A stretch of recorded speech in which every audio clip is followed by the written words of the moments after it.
Welcome back to 4-5 Sports. Today we are talking about the wild card weekend. Let's just go ahead and get right into it. Browns and Texans, probably two teams that you wouldn't have thought would have made the playoffs, you know? So I'll leave the floor open. Not until Joe Flacco became the quarterback. Yeah. It's probably two quarterbacks you never would have imagined you'd see in the playoffs this year. Or two, I guess you said teams. But Yeah. Both of those Joe Flacco's came in and just absolutely slung it wherever he wanted to.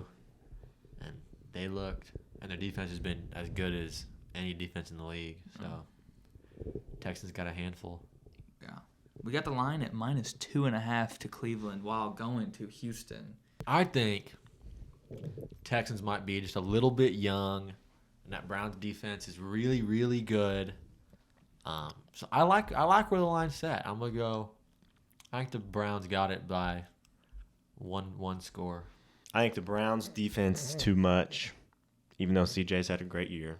Many would say he's the favorite for Rookie of the Year offensively, but I'd argue Puka. But the Browns have already beat him once. Texans struggled with some teams here lately. The receivers going down aren't helping them. I don't even know which ones will be available to play because I know Tank's out for the year. Who knows with Noah Brown, but I'll take the Browns. I want to do what you did for Michigan and Washington and save the graphic, but I just can't. After watching that game for the Browns and Texans in Houston a couple weeks ago, I couldn't agree more with the defense. And Joe Flacco's been there. He's been there. He's seen that. Cooper, he's seen it. You know, Njoku. I think the defense is a little. They're definitely good, but they're also a little young. Not young, but they're like 27. So, but they haven't seen much of the playoffs besides the year Baker took them. But I'm still going to take the Browns. Straight up. Sweep. Good year for the Texans. Yeah. Especially you're ahead of schedule, honestly. I'd be happy. We figured out D'Amico Ryans is probably the answer. Yeah, after everybody said don't hire a defensive coach, so that tells you that. So, all right, we got Dolphins versus the Chiefs. Tyreek Hill returns to Arrowhead. Line set at -4.5 to just 4, -4 to Kansas. I'd argue that these are two overrated teams, even though my team lost to the Dolphins. If an idiot didn't fumble on the 1-yard line, maybe we have a different story there. The Dolphins have beat one team above 500, and that was us. But the Chiefs just haven't been impressive to me at all recently. Yeah. I think it's kind of like what you said. It's two teams that have ended the season pretty poorly, like on pretty bad notes. And Kelsey's been Terrible. a non-factor, but if I have to go with a team, I'd go with the Chiefs due to Arrowhead and their playoff experience. Yeah. I would expect Kelsey to come out. Yeah. Dude, it's the playoffs, dude. Come on. I think the Chiefs will take it. I think if the Dolphins had more of their pieces on defense, like Bradley Chubb and Phillips. Jalen Phillips, I feel like it'd be a lot closer. I think it'll be really close, though. I think the Dolphins will give them a run for it because I think Tyreek's going to have an incredible game. I think he might go for 150 and a touchdown, if not more than that. So, I mean, I don't think it's going to be a blowout by any means, but I think the Chiefs got it. Yeah. I'm going to have to agree with the Chiefs. The Dolphins signed Justin Houston and Bruce Irvin today just to find some type of depth. On two 35-year-olds? Yeah. And one thing I do agree on the takes of these teams are both kind of overrated, even though they beat the Cowboys, right? But it is also funny to think that an 11-6 team with Kelsey being almost an 1,000-yard tight end, and we're like, that's a pretty bad year. You know what I mean? That's like outrageous to think that for those two. But, I mean, it's right. So The production has not been there this year. No, it hasn't. So if Tony doesn't mess up, then I guess it's there. But Steelers versus the Bills. We got the Bills set at -10. Over under 36.5. So let's just say the betting line makers are not believing in Mason Rudolph and the Steelers. I think it's fair. I think it's a great one. I think it might be too low. No. We'd have a Steelers fan that might disagree. Yeah, but we have a Bills fan who might agree. He's an idiot. Obviously, this game is getting played in Buffalo. So, Colin, what do you think here? I think it's going to be murder on a football field. I love Mason. I think he's a great quarterback. He's got very little experience back there. He has played last couple games. But I don't really see this being that close of a game for the very long time. I think the Steelers' offense is just terrible, to be honest with you. So I think they might not score 10 points. So it'll be bad. Okay. Well, we've had a Steelers fan pushing for Mason for quite some time now. Not quite the Kenny truther, definitely not the Mitch believer, but they're 3-0 with him at starter, and they've had 2 games over 400 yards and 30-plus points, which didn't happen with either other quarterback. For them to be successful, they're going to have to get both the ground game and the passing game going. If not, it could be a long game. But I think it'll be closer than people think. But I'll still go the Bills. I see it more like the national championship of last night. I think the Bills will come out hot. Steelers, if they don't get the run game going and the pass game going, if they don't get either going, it's going to be a long night for sure. And I think they'll edge their way in and make it seem kind of close, but at the same time, Bills will just. It won't be getting close. further You don't away. have to. You don't sugarcoat it. Just let me have my take.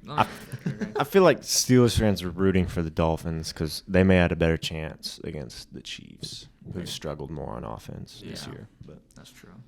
And then, for the Steelers defense, it's going to be just relying on turnovers, and the Bills offensive line giving up a sack. Which they'll get a turnover too. No, don't you worry.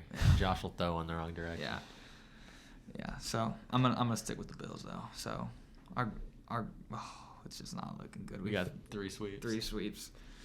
All right, we move on to Zach and I's Cowboys versus the Packers, where the line is set at -7.5 to the boys at home. I'll just go. I am not that scared of the Packers for once. I'm not. Jordan Love's never played in the playoffs. Not a lot of their guys have played in the playoffs. Obviously the defense has, but if you look at the offense, the running backs have, and then Watson and Dubes and Jaden Reed, they're tight ends. None of those guys have played in the playoffs. So I don't see a way that a team that hasn't played in the playoffs with this starting lineup just can beat a team that's 9-0 at home. So I don't know. Have you guys lost a home game? No. Okay. So yeah. Nor have they been close. So yeah, home playoff game, and with a Packers team that's that young, unless Jordan Love is just him, which I don't think he is, I can't imagine it's very competitive for very long. Only part that gets me a little nervous is the Packers' offense seemed to be trending up, and our defense is trending down a little bit. That's fair. We got Hankins back last week. That is vital for us stopping the run because we could not do it without him. And now he's back, so that's large. Mozzie Smith doesn't help. No, I think Gilmore's fine. If he's out, that could change some things. So, but I think it'll stay close for a little bit, and then the Packers will do something stupid, and we'll capitalize off of it and kind of maybe not run away with it from there, but control the rest of the game from that point. So I one more question. How much does Mike do with the Cowboys that he did similarly with the Packers? Is it a scheme that the Packers are going to remember him running to an extent, or has he kind of changed how he works? I'd just say good luck. Yeah. We've averaged 35, 40 points a game at home. I don't know, man. Yeah. I don't know if they don't have the same defensive coordinator as they did when Mike was there. Mm-hmm. But I wasn't sure if some of the players that played for Mike when he was their coach kind of remember the schemes that they did against in practice a lot. I'm not sure how much that really played into. I don't think it'll play that into it very much. But if they're plugging the run and able to drop more into coverage, then it gets a little shaky. But if we're running the ball, then it's over. I promise you, if it's a bad game, Joe Barry will be fired at halftime because every Packers fan in the world hates him. So, Lions versus the Rams, which is the most expensive ticket if you look at here. Is it really? By a large margin. About 100, 150, 60, probably just because it's going to be so cold. At 120, and the Rams Lions is $400. Ford Field, man. That's right. So I'm going to guess there's not a lot of seats left. I heard there's no one can wear Stafford jerseys. That's going around. Yeah. Oh, like we'll see how that Lions goes. Lions fans can't wear Stafford jerseys. We'll see. Yeah, There- what other there's- jerseys do they sell for 20 years? Megatron and Night Barry. Train Lane I and guess. Barry. Barry, yeah. That's about it. Those three. Anyways, let's get into it. We got the Lions -3 at home. I just don't see. I think Sean McVay is too smart. That's just my opinion. If Dan Campbell plays like he played against the Cowboys, it is winnable, but it's also losable. Whereas you might not get as many fourth down conversions, and you might not even take as many fourth down conversions in the playoffs. Run a fake punt. Yeah, that too. You just might not do that in the playoffs, and I feel like Sean McVay is just going to outsmart him. And I think Puka and Coop, Cup. Puka and Cup are just going to absolutely destroy, and they're going to be on their way to play the 49ers. That's how I see it. I think it'll be a coaching just duel. I think it'll be a lot of like trick plays, fourth down conversions, stuff that both these teams do more than league average. See, I like the Lions in this one though. There we go. I think they've just been a little more consistent all season. The Rams been playing really good as of late, so I could totally see them coming out and putting on a show. But I think that Detroit crowd first home playoff game in 91. 30-something years. So I think the Lions got it pretty good. I know some fans are mad at Dan Campbell because he's pretty stubborn and is hard-nosed. So he played his starters last week, even though they needed both the Cowboys and the Eagles to lose to go up a spot, and he got Laporta hurt, who probably will not play in the playoffs. Amon-Ra got banged up, which he'll play, but, I mean, he can only take so many shots. DC, I mean... So the Lions got like a top 5 run defense in the league, and the Rams will lean on Kyron a lot. I guess if they can shut that down, they have a chance, but I'm leaning Stafford over Goff, so I'll go Rams. Going by myself. We got the last game here. Monday Night Football. Eagles Buccaneers. There's no way you're going to. I will be wrong. I don't care if I'm wrong. I am taking the Buccaneers. I don't care. I don't care. Okay. You know what? I don't know who I hate more, is the Eagles or the Oklahoma Sooners, but Baker Mayfield is definitely a guy I don't like. But What about Jalen? Jalen's a whole nother Is he story. Bama or OU? I don't know.